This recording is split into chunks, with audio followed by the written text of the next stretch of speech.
3, 2, 1. Close the door.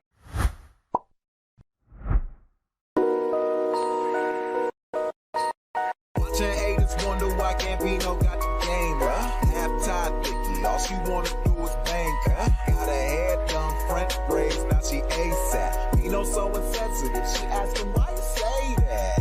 And I'm chillin', real nigga feelin'. Rich kid asshole, pay me as a villain. Assalamualaikum warahmatullahi wabarakatuh. Kembali bersama saya di Ekonomi 5 PKWU.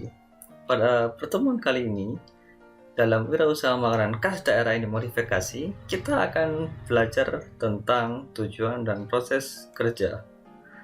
Setelah membahas bahan baku yang kemarin, maka kira-kira apa sih sebenarnya tujuan untuk kita dalam berwirausaha makanan khas daerah?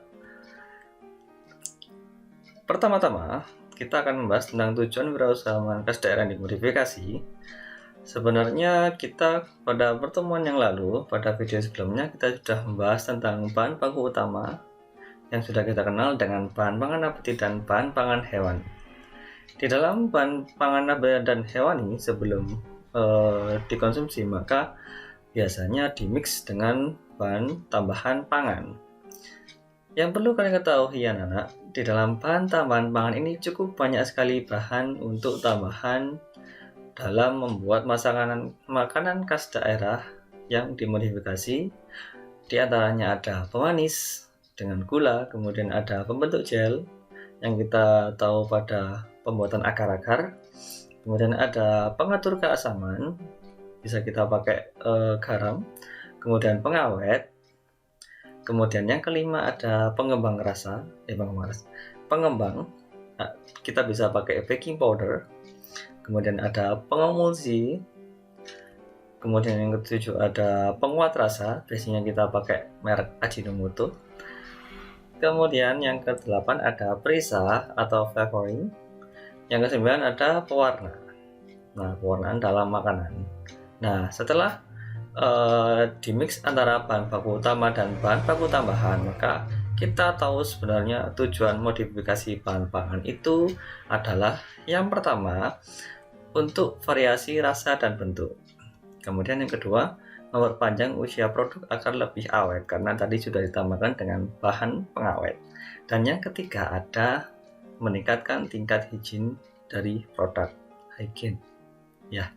Nah, setelah dari tujuan, kita tahu tujuannya, maka kita harus tahu bagaimana proses kerja dalam pembuatan wirausaha makanan khas daerah yang dimodifikasi. Sebenarnya kira-kira proses apa yang pertama harus kita laksanakan sebelum kita menjual? Oke. Yang pertama kita harus tahu riset pasar. Nah, kita harus tahu kira-kira selera konsumen itu apa.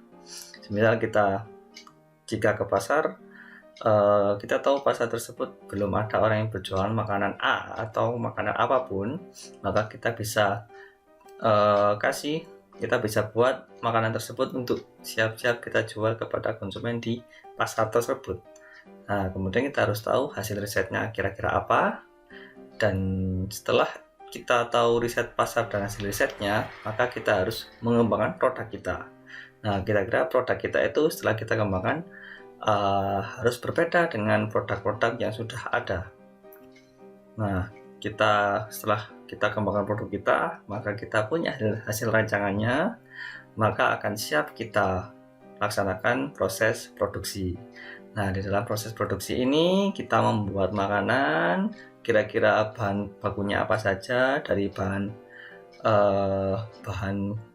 pokok atau bahan inti atau ditambah dengan bahan tambahan pangan seperti tadi ada pengemulsi, kemudian ada pemanis dan lain sebagainya. Nah, setelah kita proses produksi, maka baru kita punya yang namanya produk. Nah, setelah produk kita larinya kemana? Kita harus bisa memasarkan dulu, kemudian setelah kita tahu pasarnya baru kita distribusikan. Nah, setelah kita pasarkan, ada konsumen yang akan membeli, distribusikan, baru kita masuk ke dalam pasar. Nah, di sini secara natural kita akan belajar di mana apakah pasar bisa menerima produk kita atau tidak, maka kita bisa langsung bermain atau menerapkan produk jualan kita bisa mengalami keuntungan yang banyak atau kerugian yang banyak, atau selera konsumen masyarakat. Nah, pasti dalam selera konsumen masyarakat pasti banyak sekali hal-hal yang perlu kita modifikasi. Pada dasarnya pasti konsumen akan yang diinginkan adalah satu, kira-kira kelebihan dari produkmu itu apa. Biasanya juga konsumen akan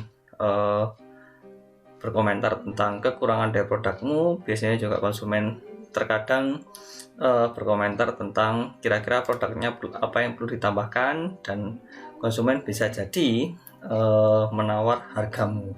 Kira-kira harga yang kamu tentukan di pasar apakah memang pantas atau tidak. Nah, setelah kita menjual di pasar, maka kita bisa melaksanakan evaluasi. Nah, di evaluasi di sini kita bisa memodifikasi produk kita agar lebih baik secara rasa, kemudian selera maupun harga. Setelah masuk evaluasi, baru kita bisa kembali lagi masuk ke step yang pertama, yaitu riset pasar. Nah, itu dari segi proses kerja cukup step-stepnya cukup banyak sekali agar di dalam pasar kita untuk meminimalisir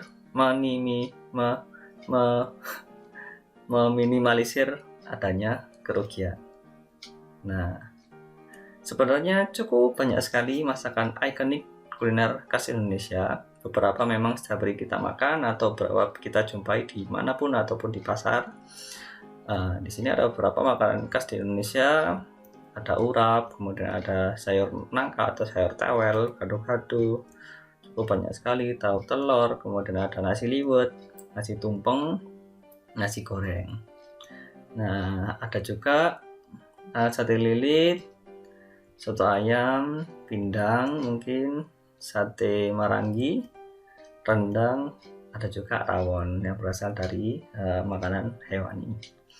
Dalam makanan dalam kue basah kita juga mengenal beberapa makanan seperti nogosari, serabi, kolak pisang, kue lumpur, asinan, spedalina.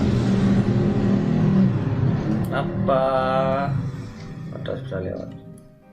Lumpia, bir peletok, kunyit asam, es dawet ayu.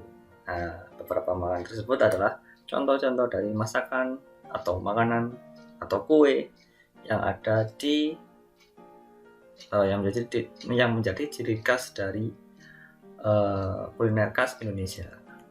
Nah, bagaimana teman-teman? Nah, kita sudah belajar tentang tujuan dan proses produksi makanan khas daerah yang dimodifikasi. Untuk video selanjutnya, kira-kira apa ya yang perlu kita, bagaimana cara mempromosikan produk makanan kita ke pasaran? Nah, mari kita lihat pada video selanjutnya.